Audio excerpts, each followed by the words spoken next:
어, 오늘로 신명기 말씀을 마치게 됩니다. 지난 2개월간 우리가 신명기 말씀으로 큐티도 하고 설교를 했죠.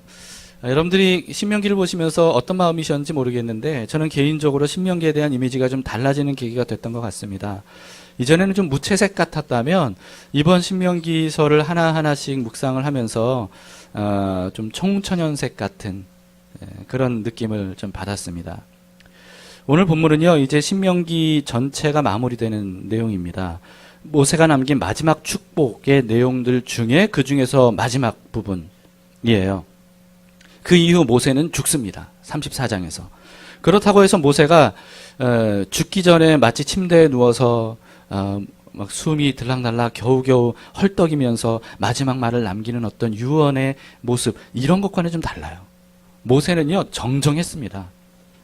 아주 건강한 모습으로 이 마지막 말을 남겼어요. 그리고 그 다음에 어떻게 했냐면 심지어는요, 비스가산 꼭대기로 올라갔어요. 그 정도로 정정했던 겁니다. 꼭대기로 올라가서 자기는 들어가지 못하지만 이제 2세대들이 들어갈 가나안 땅을 훑어봤어요. 그리고는 하나님께서 말씀하신 대로 죽었습니다. 어떻게 죽었는지, 어디에 묻혔는지 이런 것에 대해서는 성경이 기록하고 있지 않아요. 아마도 모세가 우상화될까봐 그런 것 같습니다. 오늘 본문은 모세의 마지막 남긴 말입니다. 자, 한번 보시죠. 29절을 보겠습니다. 29절. 자, 다 같이 읽어봅시다. 시작. 이스라엘이여, 너는 행복한 사람이로다. 여호와의 구원을 너같이 얻은 백성이 누구냐? 그는 너를 돕는 방패시요 내 영광의 칼이시로다. 내 대적이 내게 복종하리니 내가 그들의 높은 곳을 밟으리로다. 아멘. 자, 이스라엘이여, 이렇게 말하죠. 여러분 구약 성경을 읽을 때 이스라엘에 대해 말하고 이스라엘을 부르고 이스라엘에게 명하는 그런 내용들이 많이 있는데요. 우리가 이 말씀을 잘못 적용해서는 안 됩니다. 이스라엘은 나라, 국가니까 우리나라로 적용하는, 우를 보면서는 안 됩니다. 여기서 말하는, 성경이 말하는 이스라엘은 교회를 의미하는 거예요. 교회. 그러니까 특정 국가를 의미한다기보다는 하나님 나라 공동체를 의미합니다. 그래서 이스라엘이여 라고 하면 이것을 우리나라를 이스라엘처럼 이렇게 생각하는 이게 아니고 교회를 떠올려야 돼요. 교회. 그리고 교회에게 적용을 해야 되는 겁니다. 이스라엘에게 명령하신 것은 오늘날 교회에게 명령하신 거예요. 이스라엘에게 축복하신 것은 오늘날 교회에게 축복하시는 겁니다. 그런 의미에서 오늘 본문의 이스라엘이여 대신에 교회여 또는 성도여 이렇게 대체해서 읽어도 좋습니다. 한번 그렇게 해볼까요? 행복한 사람이로다. 여기까지. 교회여로 한번 해봅시다. 시작. 교회여, 너는 행복한 사람이로다. 이번엔 성도여로 시작. 성도여, 너는 행복한 사람이로다. 그렇습니다. 여러분은 행복한 사람입니다. 교회인 우리들, 성도인 우리는 행복한 사람들입니다. 그럼 묻겠습니다. 여러분 정말 행복합니까? 네. 그렇다는 분들도 있는데 또 마음으로는 난 행복하지 않은데 이렇게 생각하는 분들도 있을 수 있어요. 근데 여러분 예수님을 믿으세요? 예수님을 믿으신다면 모두가 다 행복한 사람들입니다. 자, 근데 그래도 여전히 난 예수님 믿어. 난 구원받았어. 그런데 사실 난 행복한 것 같지 않아. 이렇게 생각하시는 분들이 혹시 있을 수 있습니다. 근데 이건 왜 그러냐면요. 행복과 행복감을 혼동하기 때문에 그래요. 그러니까 행복은 뭐냐 하면 복을 받은 사실과 진실을 말하는 거예요. 그게 바로 행복이라고 하는 겁니다. 복 받은 사실. 근데 행복감은 뭐예요? 거기에 대한 개인적인 느낌 또는 감정을 말하는 겁니다. 그래서 우리가 사실 난 행복해 또는 난 불행해 라고 말하는 것은 사실은 행복, 불행 그 자체를 말하는 거라기보다는 행복감, 불행감 이거를 그렇게 표현하는 거라는 거죠. 오늘 본문에서 말하는 걸 한번 보세요. 너는 행복한 사람이로다 라고 하는 것은 너희는 행복한 감정을 가져야 돼 이런 뜻이 아닌 거예요. 그게 아니라 복받은 사실, 진실 그 자체를 말하고 있는 겁니다. 그러니까 억지로 행복감을 느껴야 된다 이런 말이 아니에요. 개인적으로 행복감을 느끼든 불행감을 느끼든 이스라엘이 하나님의 구원과 복을 받았다는 그 사실, 그렇기 때문에 복받은 행복한 사람이라는 그 객관적인 사실, 이것을 지금 오늘 본문에서 말하고 있는 겁니다. 사람들이 그토록 원하는 행복은 사실은 알고 보면 행복감을 의미하는 경우가 대부분입니다. 불행도 마찬가지예요. 사람들이 생각하는 난 불행해 라고 하는 것은 사실은 불행이 아니라 불행감을 말하는 경우가 있어요. 그래서 행복한 사람인데도 불행감을 느끼는 사람이 있고요. 불행한 사람인데도 행복감을 느끼는 사람이 있습니다. 그래서 행복한 사람이든 불행한 사람이든 모두가 원하는 건 뭐예요? 사실은 행복한 감정, 행복감이죠. 이걸 사람들이 그토록 원하는 겁니다. 근데 그런 감정을 느낄 때 비로소 난 행복해. 배고파도요, 가난해도, 몸이 아파도, 아무것도 못하는 상태여도 자신 스스로가 행복한 느낌을 가지면 그 사람은 뭐라고 생각하냐면 난 행복해. 이렇게 생각하는 거죠. 반대예요. 아무리 많은 복을 받았어도 감정적으로 자기는 불행감으로 가득 차 있으면 그러면 그 사람은 난 불행해. 이렇게 생각하는 거죠. 인간의 마음이 얼마나 부조리한지 몰라요. 진짜 행복해서 행복감을 느끼고 진짜 불행해서 불행감을 느끼는 게 아니에요. 이런 부조리함이 우리들에게 있습니다. 그렇다면 우리 자신 한번 생각해 보세요. 여러분들 마음속에는 불행감이 더 많습니까? 행복감이 더 많습니까? 불행감을 느낄 때가 더 많습니까?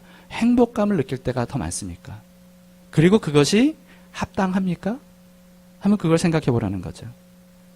행복감이 더 많은 사람들에게는 뭐 제가 드릴 말씀이 없고요. 그러나 불행감이 더 많은 그리스도인들에게는 제가 해주고 싶은 말이 많아요. 불행감을 얼마나 많이 느끼든지 상관없이 그리스도인이라면 사실 알고 보면 예외 없이 다 행복한 사람입니다. 복받은 사람들이에요. 그 이유를 오늘 본문에서만 봐도 아주 명쾌하게 우리에게 알려주고 있어요. 29절을 한번 다시 보세요. 이스라엘이여 너는 행복한 사람이로다. 왜?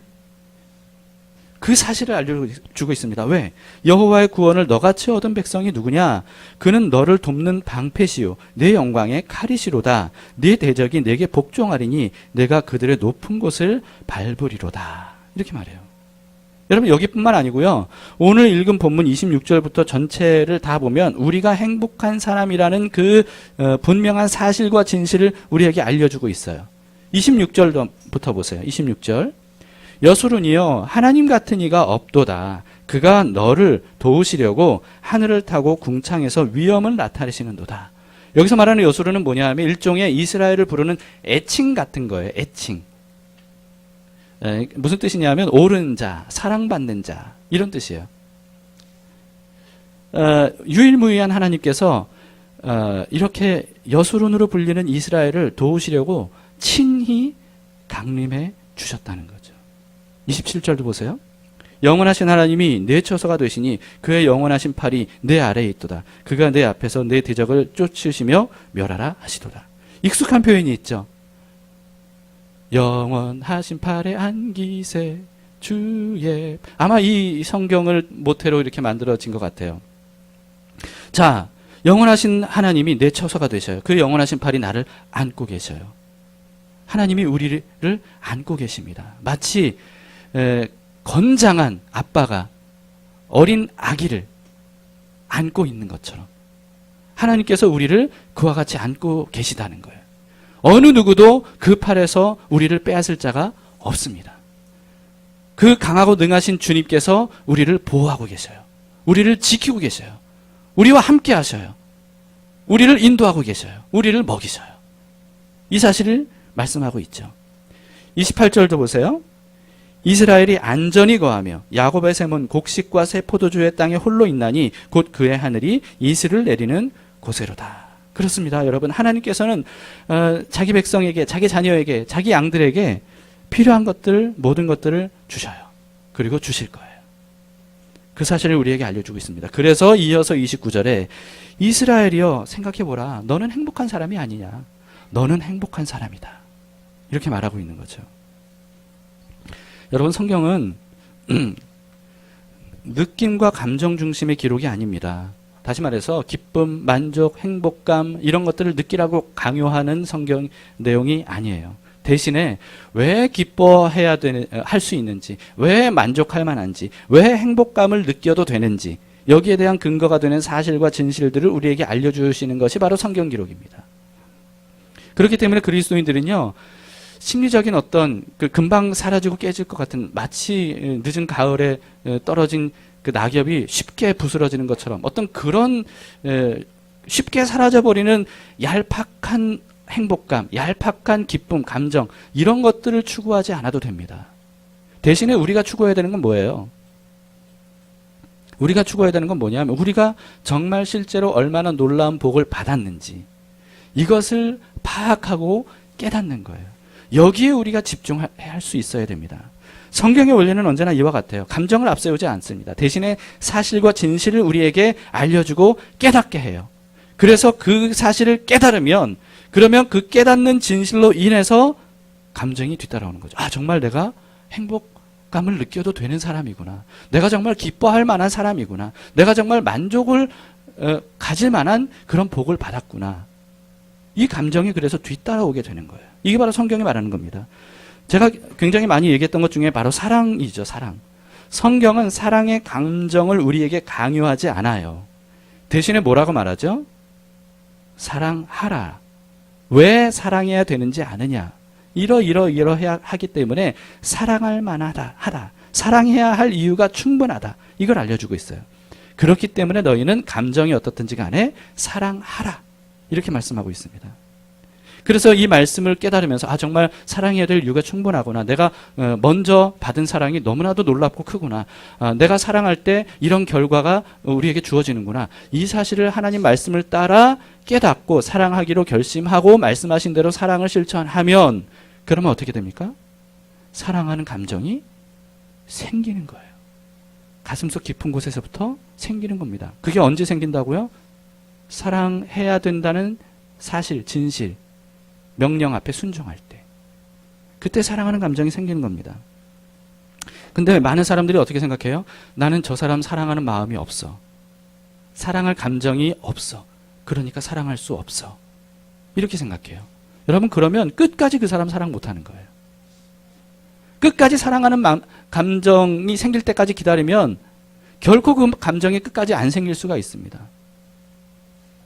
그러다 보면 어떻게 돼요? 마음속에 쌓인 그 미움과 분노와 원망과 불평과 이런 것들이 자리 잡게 되는 거예요. 해결이 안 되는 거예요.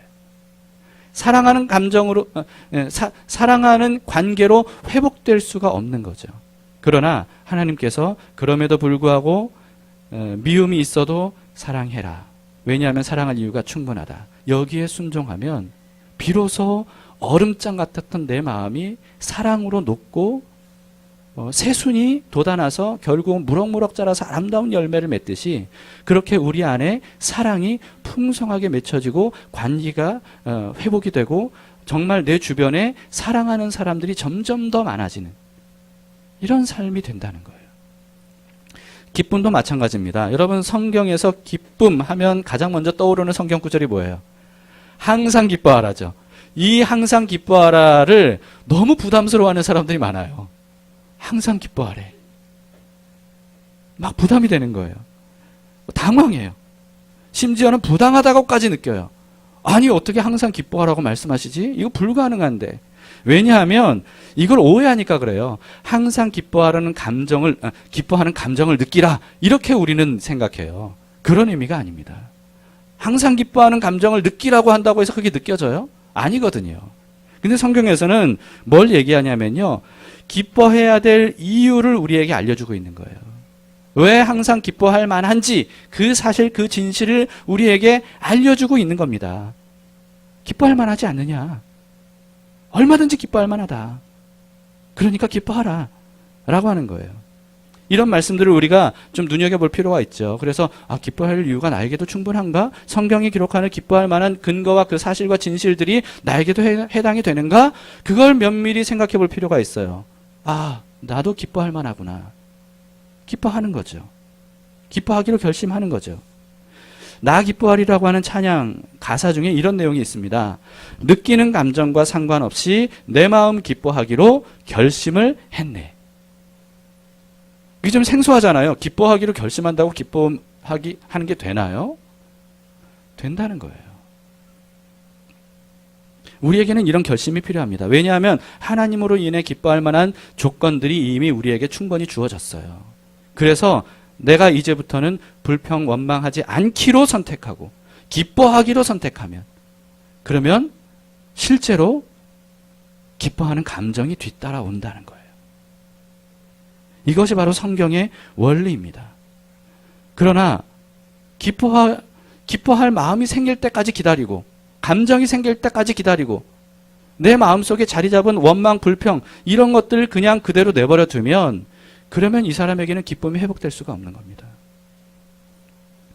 여러분, 그렇기 때문에 내 가슴 속에 있는 이미 감정으로 자리 잡은 행복감 또는 불행감, 여기에 집착하지 말고 우리가 왜 행복한 사람인지, 복받은 사람인지, 행복감을 느껴도 되는 사람인지, 그 이유가 무엇인지, 이런 것들을 파악하는 데 주력할 필요가 있다는 거죠.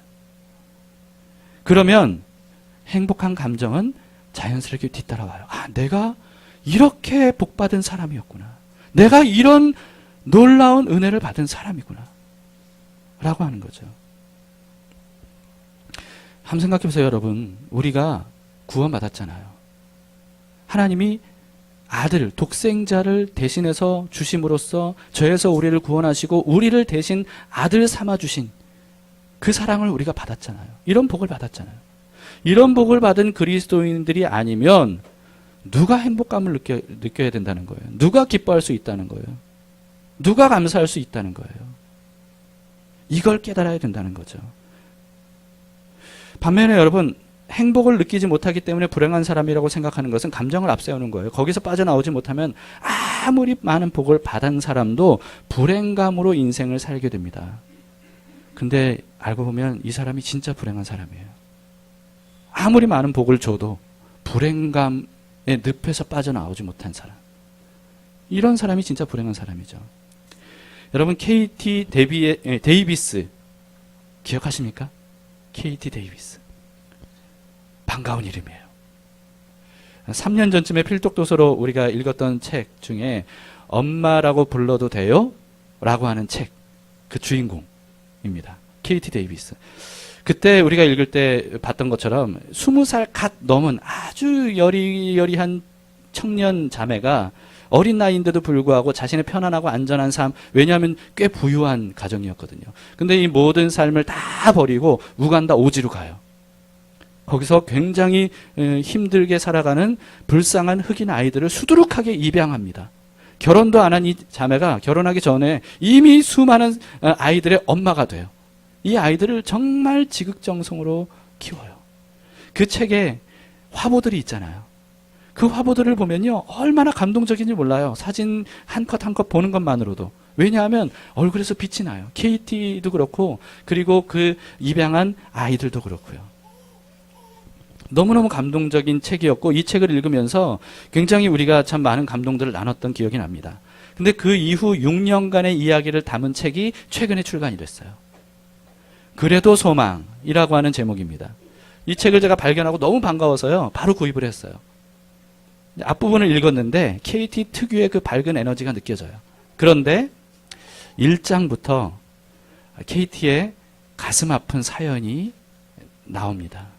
그리고 이 어려움으로 인해서 몸부림치는 그런 모습이 기록이 되어 있어요. 이런 사연으로 인해서요, KT가 처음으로 하나님을 의심하기 시작했대요. 의심하는 마음이 들더래요.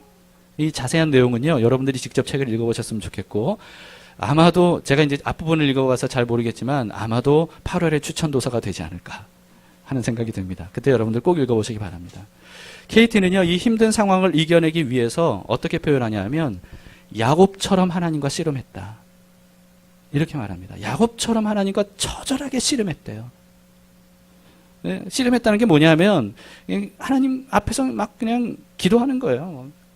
늘 기도하는 거예요. 근데 그뿐만이 아니라 기도만이 아니고요, 하루 종일 성경을 손에서 떼지 않았다고 합니다. 하나님, 절대로 놓을 수 없습니다. 하나님, 야곱처럼 이 부여잡은 손을, 하나님을 부여잡은 손을 내가 절대 놓을 수 없습니다. 그러면서 말씀을 해서 손을 떼지 않았다고, 성경과 씨름한 거예요. 그러니까 어느 순간에 하나님께서 자기에게 이렇게 속삭이셨다고 해요. 내가 너에게 이미 많은 복을 주었다는 것을 이전히 말씀하셨대요. 그래서 KT가 대답을 했답니다. 오 주님, 내 눈을 열어주세요. 간절히 기도했대요. 이런 시간이 지나면서 어느 순간 첫 번째 복이 눈에 들어왔답니다. 그게 뭐냐 하면 하나님께서 아들이신 예수 그리스도를 자기에게 보내주셨다는 거예요. 여러분, 너무 좀 당연한 내용이잖아요. 알고 있는 내용이죠. KT는 이전엔 이거 몰랐을까요? 아니요, 당연히 알았습니다. 그런데 그날 KT는 이 사실이 너무나도 새롭게 다가왔던가 봐요. 그리고 순간 머릿속에서 불이 번쩍했대요. KT가 설거지를 하던 것을 멈추고 젖은 손으로 포스트잇을 꺼냈대요. 그리고 막 포스트잇에 적기 시작했대요. 그때부터 KT가요, 하나님께서 자신에게 주신 복들을 이 포스트잇에 쓰기 시작했대요. 그 쓰면서 결국은 뭐예요? 감사합니다. 왜요? 하나님이 이런 복을 주셨군요. 감사합니다. 이런 포스트잇을 쓰기 시작하는데요, 예수 그리스도께서 자기를 구원하신 것에서부터 아주 소소한 일상에 이르기까지 한 장 한 장 쓰기 시작한 감사의 포스트잇이 부엌 벽에 가득 붙게 됐대요. 그때 이를 KT가 이렇게 기록합니다. 40쪽인데요. 굉장히 앞부분이죠. 제가 읽어드릴 테니까 잘 들어보세요. 감자 껍질을 벗기면서 지친 마음을 달래면서 아이들이 꿈나라로 떠난 뒤에 빨래를 하면서 겨우 짬을 내서 쓴 포스트잇들이 부엌 벽을 가득 채워 내내 소소한 복들을 끊임없이 일깨워 주었다. 이 혼란 가운데 하나님은 어디 계신가? 내 머리로는 그렇게 물어도 마음으로는 하나님이 바로 내 곁에 계신다는 불가해한 현실이 이해되기 시작했다. 큰 복도 있고 작은 복도 있지만 어디에나 하나님이 베푸신 복이 있다는 사실만큼은 부인할 수 없다. 전에 없이 사방에서 하나님의 존재가 느껴졌다. 감사가 나를 치유하기 시작했다. 주시기도 하고 걷어가시기도 하지만 그 모든 상황에서 변함없이 내 구주가 되어주시는 분께 감사를 드리자 답답했던 마음이 뻥 뚫리고 잃었던 기력이 돌아왔다. 여러분, 근데 이렇게 기록은 하고 있지만요, 이후에도 KT가 이 문제가 해결된 건 아니었어요. 이 문제가 해결된 건 아니었기 때문에 여전히 한편으로는 계속해서 마음이 아프고 힘들었다고 합니다. 근데 그럼에도 불구하고 이런 과정을 통해 KT는 하나님으로 인해 자기가 얼마나 행복한 사람인지 그 사실에 필사적으로 집중하는 시간을 가졌대요. 그리고 KT는 이걸 뭐라고 표현했냐 하면 하나님을 믿는 법을 새로 배우는 것이라고 이렇게 표현했습니다. 하나님을 믿는 법을 새로 배웠다는 거예요.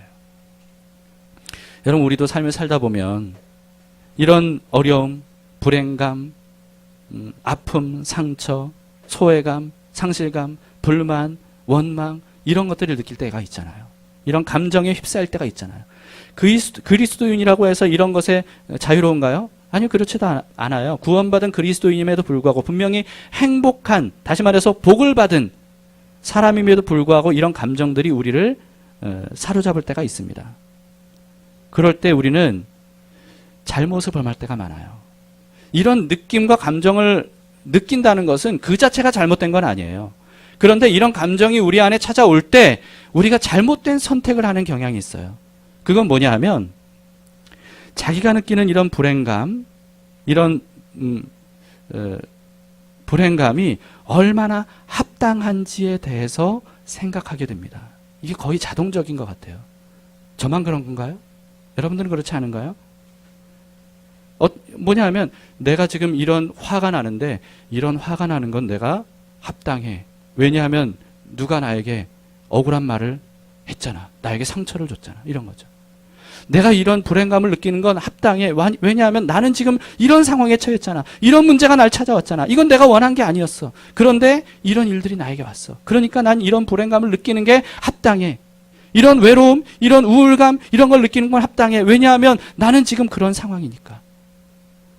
인식으로는 그렇게 안 해도요, 구체적인 생각으로는 그렇게 안 해도 우리는 자동적으로 그런 마음으로 흘러갈 때가 있다는 거예요. 이걸 내버려둬서는 안 된다는 거죠. 이게 무슨 작업이냐 하면요, 자신이 느끼는 불행감에 대해 합리화하는 거예요. 나는 이런 불행감을 느낄 만한 사람이야 라고 합리화하는 거죠. 이건 내 잘못이 아니야. 이거예요. 이건 내 잘못이 아니야. 환경 때문이야. 하나님 때문이야. 저 사람 때문이야. 합리화하는 거죠. 난 잘못한 거 없어. 이런 감정을 느끼는 건 나에게 당연해 라고 합리화하는 겁니다. 여러분, 근데 이런 합리화가 무슨 도움이 되겠어요? 아무런 도움이 되지 않습니다. 오히려 그 불행감 속에 더 깊이 빨려 들어가는 거죠. 자신을 객관적으로 보지 못하게 만들어요. 자신은 끊임없이 피해자라고 생각하게 합니다.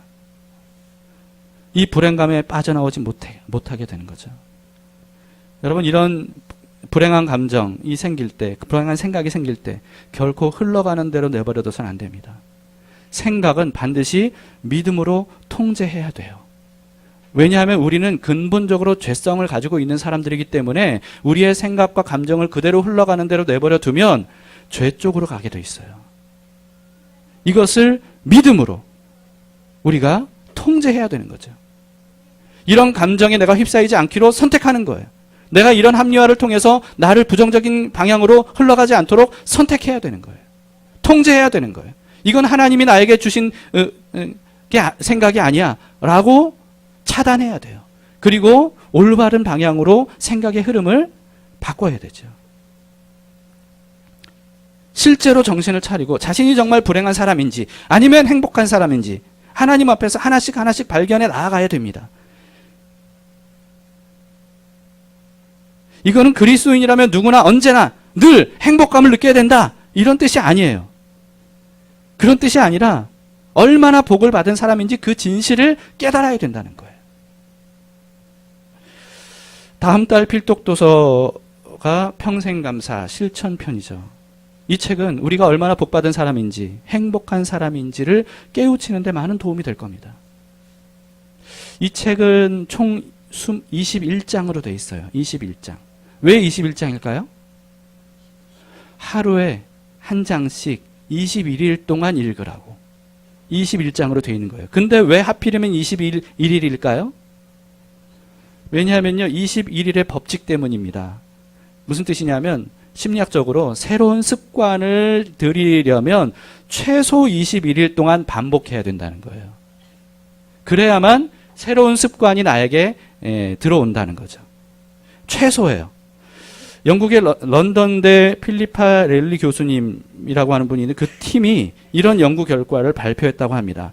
사람의 뇌는 충분히 반복해서 시냅스가 형성되기 전까지는 저항을 일으킨다. 아직 그 행동을 입력해 놓을 기억세포가 만들어지지 않았기 때문이다. 새로운 행동이 습관화되는 데는 최소 21일이 걸린다.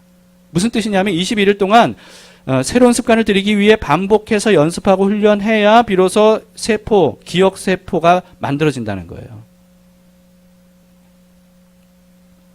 실제로 여러분 심리치유 프로그램을 진행할 때도 한 단계당 3주 단위로 진행이 된다고 합니다. 그래서 제가 7월 1일 다음 주 주일부터 이 책을 같이 읽기로 시작한다고 말씀드린 의미가 그거예요. 그래서 7월 21일까지 그날도 주일이거든요. 그때까지 우리가 같이 읽으면서 매주 나눔 시간에도 좀 같이 나누려고 합니다. 여러분, 이렇게 새로운 좋은 습관을 들이기 위해서는 이런 노력이 필요합니다. 최소 21일간. 그런데 21일이 안 걸려도 되는 습관이 있어요. 어떤 습관인지 아세요? 나쁜 습관. 나쁜 습관은요, 21일 연습 안 해도 돼요. 바로 생겨요. 가만히 있으면 생겨요. 저절로 생겨요. 나쁜 습관이 저절로 몸에 배요. 삶의 불행감을 느끼게 하는 것도 마찬가지입니다. 불평, 불만, 원망, 분노, 미움, 이런 게 당연하다고요? 난 이런 일을 당했으니까, 이런 말을 들었으니까, 이런 상황이니까 이런 게 당연하다고요? 당연하다고 내버려 두면 이게 습관이 돼요. 그렇지 않은 상황인데도 불행감을 느껴요. 그렇지 않은 상황인데도 화가 나요. 그렇지 않은 상황인데도 불만이 생겨요. 이게 습관이 돼버리는 거예요. 이것을 차단해야 되는 거죠. 최근에 한진그룹 일가 갑질이 도마 위에 올랐잖아요. 그중에 특히 요즘에는 이명희 씨의 욕설, 폭언, 뭐 이런 동영상이 계속 알려지면서요. 평소에 얼마나 불평, 불만, 원망, 분노, 미움 이런 것들이 그분 안에 가득했는지를 우리가 단적으로 볼 수가 있었습니다. 이명희 씨의 문제는 뭡니까? 언젠가 그런 일이 있었다. 이게 문제가 아니고요. 그런 모습이 일상이었다는 거예요. 이게 왜 일상이 됐겠습니까? 습관인 거예요. 습관. 사람을 보면 미워하는 마음, 사람을 보면 화가 나는 마음, 불평, 불만이 습관이 된 거예요. 욕설이 습관이 된 거예요. 그러니까 그 습관이 그 사람이 돼버린 거예요. 여러분, 그 사람만 그런가요? 우리도 마찬가지입니다. 우리도 우리 안에 있는 어떤 불행감을 느낄 만한 불평, 불만, 원망, 분노, 어떤 이런 것들, 이런 미움, 이런 것들을 그냥 방치하고 내버려두고 합리화하면 우리도요, 이명희 씨 같이 되는 거예요. 내 주변에는 왜 그렇게 못난 사람들이 가득한지, 내 주변에는 왜 이렇게 원망할 만한 일이 많은지, 내 주변에는 왜 이렇게 나를 만족시킬 만한 일이 없는지, 이렇게 생각하게 돼요. 여러분, 이명희 씨는 얼마나 부자입니까? 얼마나 힘을 가지고 있는 사람이에요. 근데 이 사람의 동영상을 보면, 이 사람의 표정과 행동을 보면 행복해 보입니까? 전혀 그래 보이지 않아요. 불행감으로 가득 찬 사람처럼 보입니다. 불행감을 느낄 수 있어요. 그것 자체가 잘못된 건 아닙니다. 그러나 그것을 합리화해서는 안 돼요. 내버려둬서는 안 됩니다. 그 늪에서 벗어나려면 생각을 차단하고 믿음으로 통제해야 돼요. 흐름을 꺾어야 돼요. 감사할 이유가 충분한 진실들 향해 나의 시선과 생각을 돌려야 됩니다. 이미 나쁜 습관이 밴 사람들은 이게 쉽지 않아요. 여러분, 그래서 감사할 것을 써보세요 라고 하잖아요. 하나도 생각이 안 나서 시간을 아무리 줘도 쓰지 못하는 사람이 있어요. 그건 왜 그렇습니까? 그 사람이 행복한 사람이 아니기 때문에 그런가요? 복 받은 게 전혀 없어서 그런가요? 감사할 일이 전혀 없어서 그런가요? 그게 아닌 거예요. 불행감이 습관이 되었기 때문이에요. 단 하나의 감사할 거리를 찾기 어려워도 억지로라도 찾아봐야 됩니다. 찾아서 썼지만 이건 감사할 일이라고 썼지만 감사한 마음이 안 생겨도 그래도 계속 쓰셔야 돼요. 최소 며칠간? 21일간은 해야 된다는 거예요. 최소 21일간. 그렇게 하다 보면 점점 내가 깨닫지 못했던 진실들을 깨닫게 돼요. 아, 내가 이런 복도 받았었구나. 아, 나에게 이런 복도 있구나. 아, 나는 행복한 사람이었구나. 이것을 하나하나씩 깨닫게 됩니다. 얼마나 많은 복을 하나님으로부터 받았는지, 얼마나 많은 복을 가족으로 인해 받고 있는지, 얼마나 많은 복을 교회로부터 받고 있는지, 얼마나 많은 복을 이 사회로부터 우리가 받고 있는지, 이 나라로부터 받고 있는지, 우리가 이런 것들을 깨우쳐야 돼요. 그러기 위해서는 진실을 찾아가야 됩니다. 거짓을 차단해야 돼요. 진실을 찾아가야 됩니다. 그때 비로소 우리 안에 조금씩 행복감이라고 하는 것이 싹이 트고 자라고 열매를 맺게 되는 거예요. 기쁨이라고 하는 것이 내 안에서 꿈틀꿈틀 생명으로 솟아오르게 됩니다. 감사라고 하는 그 감정이 내 안에서 점점 자리를 확장해 가는 거예요. 이것이 확장되어 갈수록 불평과 불만과 원망과 미움과 분노와 이런 것들이 자리 잡을 틈이 없어지는 거죠. 이걸 키워가는 훈련과 연습이 우리에게 최소 며칠간? 21일간 필요하다는 거예요. 평생감사 실천편 해야 되겠습니까? 안 해야 되겠습니까? 그동안에 여러분들이 책을 안 읽으셨더라도 이번만큼은 한번 꼭 동참해 보셨으면 좋겠습니다. 그리고요, 매일매일 읽을 분량이 길지 않아요.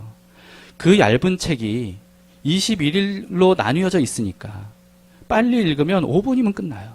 5분 동안 읽을 수 있어요. 그거 못하겠어요? 21일로 인해서 내 습관이 바뀔 수 있고 내 삶의 감사와 행복한 진실을 마주할 수 있는 그런 훈련을 매일 5분 못하겠습니까? 여러분, 그거 해보세요. 그리고 더 많은 소망이 있다면 매일마다 맨 마지막에 제안이 있어요. 감사에 대한 제안들. 이런 것들도 여러분들이 좀 시간 내서 한번 써보시면 좋겠습니다. 그러면 더 빠르게, 더 많이 내가 얼마나 행복한 사람인지를 깨달아 알 수 있을 겁니다. 이번 기회를 통해서 자신이 행복한 사람인지 아닌지를 꼭 따져보기를 바랍니다. 소극적으로 하지 마세요. 적극적으로 하셔야 됩니다. 사탄은 소극적으로 우리를 유혹하지 않아요. 적극적으로 우리를 사망의 음침한 골짜기로 데려가려고 애를 씁니다. 사망의 골짜기로 우리를 데려가서 우리를 잡아먹으려고 애를 씁니다. 여러분, 우리가 거기에서 이기려면요, 그냥 가만히 있어서는 안 됩니다. 적극적으로 하나님 앞에 하나님께서 나와 함께 하시고 나에게 주신 복들을 찾아가야 돼요. 이번 계기를 통해 우리가 얼마나 행복한 사람인지를 깨닫게 되면서 이스라엘이여, 성도여, 그리스도인이여, 너는 행복한 사람이로다 라고 하는 이 말씀에 아멘, 그렇습니다. 제가 알고 보니까 정말 행복한 사람이었습니다 라고 화답할 수 있고 찬양할 수 있는, 감사할 수 있는 우리 모두가 될 수 있기를 바랍니다. 기도합시다.